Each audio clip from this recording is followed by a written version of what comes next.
नमस्कार किसान साथियों, स्वागत है आप सभी का एक बार फिर से मालवा की खेती यूट्यूब चैनल पे। जैसा कि किसान साथियों आपको पता है कि पिछले 2-3 वर्षों से सोयाबीन की जो फसल है वो लगातार किसान भाइयों को घाटा दे रही है।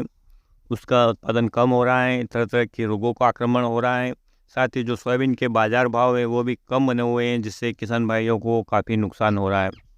हालाँकि किसान साथियों कई क्षेत्रों में सोयाबीन की फसल का कोई विकल्प अवेलेबल नहीं है, जिसके कारण किसान भाइयों को मजबूरीवश इसकी खेती करना पड़ती है। जैसे कि किसान साथियों आपको पता है कि जो भारतीय सोयाबीन अनुसंधान केंद्र है, वो समय-समय पर नए किस्मों को तैयार करता है और उनमें आने वाले रोगों और कीटों के प्रति भी प्रतिरोधक क्षमता वाले वो बीज तैयार करता है। किसान साथियों इसी कड़ी में आज हम सोयाबीन की एक ऐसी ही वैरायटी के बारे में जानकारी प्राप्त कर रहे हैं, जिससे कि किसान भाइयों को अच्छा खासा लाभ आने वाले समय में हो सकता है, क्योंकि आने वाले समय में इसकी भरपूर डिमांड रहेगी। किसान साथियों जिस वैरायटी की हम बात कर रहे हैं वह है NRC 188 और इसके बारे में आज हम पूरे डिटेल से इस वीडियो में बात करेंगे।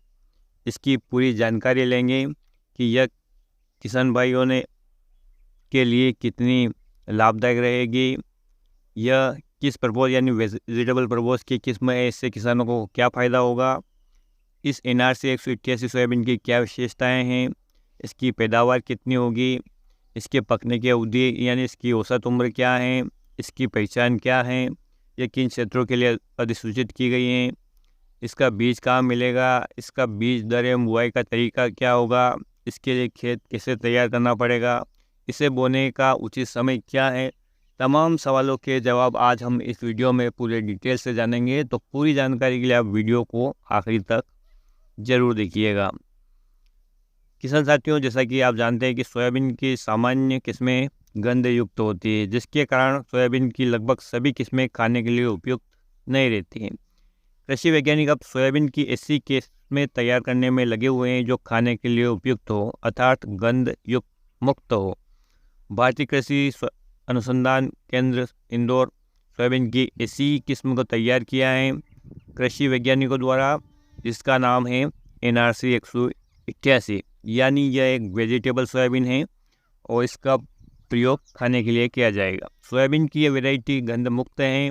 इस सोयाबीन का उपयोग मटर के समान किया जा सकता है, अर्थात जिस प्रकार मटर की फलियों को हरी अवस्था में उपयोग किया जाता है, ठीक उसी प्रकार NRC 188 सोयाबीन की किस्म की फलियों को भी उपयोग में लिया जा सकता है। मटर के दानों के समान ही सोयाबीन की इस नवीनतम वैरायटी के दाने भी स्वादिष्ट होंगे।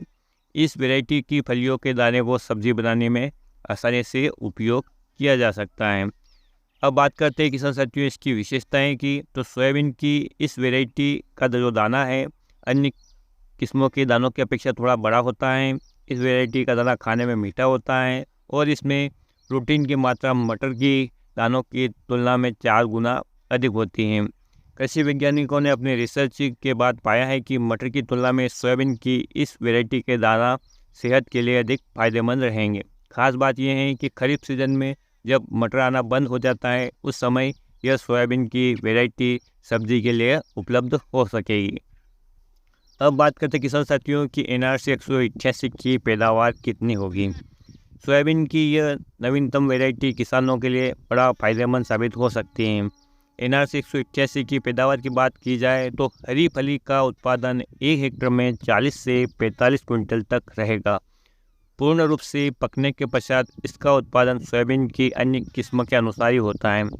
NRC 188 सोयाबीन किसानों के लिए लाभ का सौदा साबित होने वाली किस्म है और इस किस्म का 1 बीघा में बोने पर भी किसान साथियों आपको अच्छी खासी कमाई हो सकती है।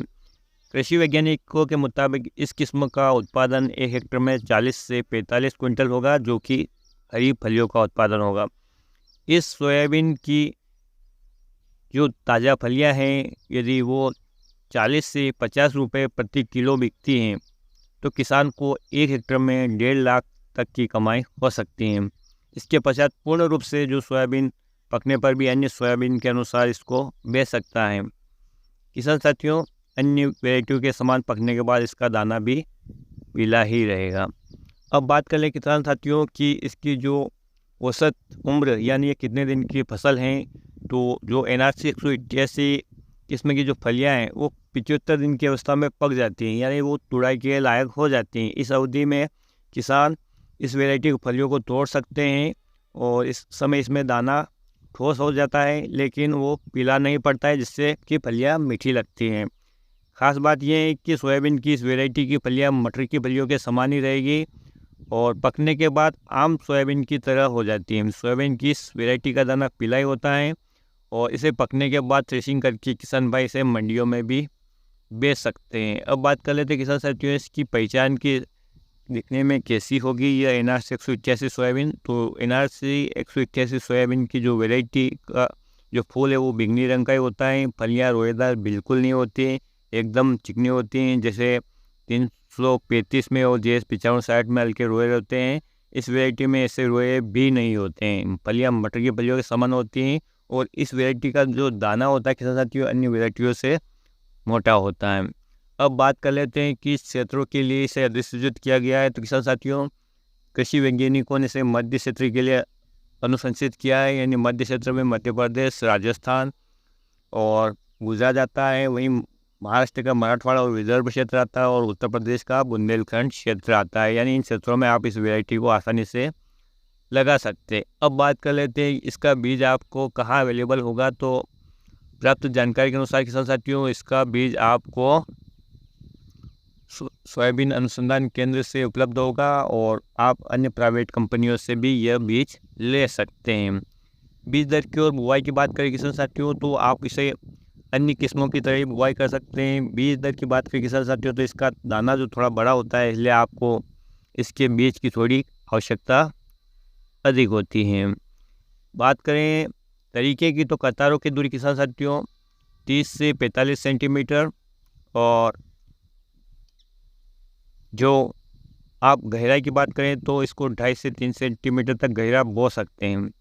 सोयाबीन की खेती के लिए इसकी भूमि तैयार करनी पड़ेगी आपको और उसकी चुनाव करना पड़ेगा कि किस प्रकार की भूमि में ये हो सकती है। तो किसान साथियों सोयाबीन की खेती अधिक हल्की रेतीली एवं हल्की भूमि को छोड़कर सभी प्रकार की भूमि में सफलतापूर्वक की जा सकती है, लेकिन उसका वह जल निकास की व्यवस्था अच्छी होना चाहिए। तो किसान साथियों इस प्रकार से यदि आपके पास नज़दीकी मंडी क्षेत्र लगता है जहाँ पे सब्जियां नीलाम होती हैं, तो आप इस वैरायटी की बुआई करके अच्छा खासा मुनाफा कमा सकते हैं। और यदि उस समय आपको ऐसा लगता है कि बाज़ार भाव कम है तो आप उसे पूर्ण पकने दें, इसकी फलियों की हार्वेस्टिंग न करते हुए इसकी फलियों को सूखने दें और अन्य सोयाबीन की तरह भी इसकी हार्वेस्टिंग करके थ्रेशिंग करके इससे अच्छा खासा मुनाफा कमा सकते हैं। तो किसान साथियों ये थी NRC 188 सोयाबीन के बारे में पूर्ण जानकारी। इस वैरायटी से संबंधित या अन्य किसी किस्म से संबंधित आपका कोई सवाल है तो आप कमेंट में उसे मेंशन कर सकते हैं, उसका जवाब देने की पूरी कोशिश करेंगे। यदि आपके पास ये बीज अवेलेबल हैं तो आप अन्य किसान भाइयों को भी उपलब्ध करवा सकते हैं। आप अपना नंबर कमेंट में छोड़ सकते हैं ताकि अन्य किसान भाई आपसे संपर्क कर सकते हैं और ये बीज आपसे खरीद सकते हैं। लेकिन किसान साथियों से मेरा निवेदन है कि आप अन्य किसान भाइयों को फर्जी बीज न पहुँचाएँ, अन्यथा किसान भाई का नुकसान होगा तो समझ लो अपने देश का नुकसान होगा। तो किसान साथियों आज के वीडियो में इतनी जानकारी, उम्मीद करता हूँ कि आपको पसंद आएगी। वीडियो पसंद आए तो वीडियो को लाइक ज़रूर करना, चैनल पे पहली बार आए तो चैनल को सब्सक्राइब करना ताकि आने वाले अन्य सोयाबीन की खेती से संबंधित और अन्य फसलों से खेती से संबंधित वीडियो आपको समय समय पर अवेलेबल हो जाए। फिर मिलते हैं एक नए वीडियो में एक नई जानकारी के साथ। तब तक के लिए किसान साथियों ख्याल रखिएगा आप अपना, अपने परिवार का, अपने पशुधन का। वीडियो देखने के लिए आपका बहुत बहुत धन्यवाद। जय हिंद, जय जवान, जय किसान।